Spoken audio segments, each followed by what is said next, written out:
வணக்கம் சர்மிளா. திருச்சி மத்திய மண்டலத்தில் 59 காவல் ஆய்வாளர்களை பணியிட மாற்றம் செய்து மத்திய மண்டல காவல்துறை தலைவர் பாலகிருஷ்ணன் உத்தரவிட்டுள்ளார்.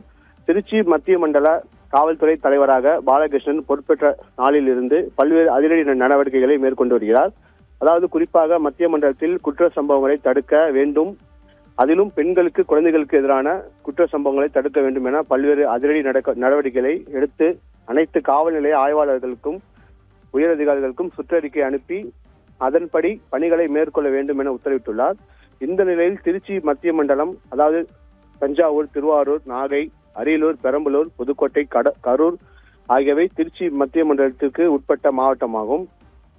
மேலும் திருச்சி மாநகர பகுதியில் உள்ள எடமலைப்பட்டி புதூர், அரியமங்கலம், கோட்டை காவல் நிலையம், ஏர்போர்ட், தில்லைநகர், காந்தி மார்க்கெட், ஸ்ரீரங்கம், உறையூர் உள்ளிட்ட காவல் நிலையங்களில் பணியாற்றக்கூடிய காவல் ஆய்வாளர்களையும் பணியிட மாற்றம் செய்து உத்தரவிட்டுள்ளார்.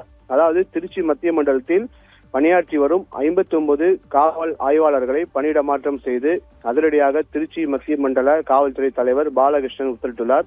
இன்னும் சில தினங்களில் சட்டமன்ற தேர்தல் வர உள்ளது. ஆகையால் இந்த நடவடிக்கை தேர்தலை வைத்து மேற்கொள்ளப்பட்டதாக காவல்துறை வட்டாரத்தில் தகவல்கள் தெரிவிக்கப்பட்டுள்ளது. சர்மிளா.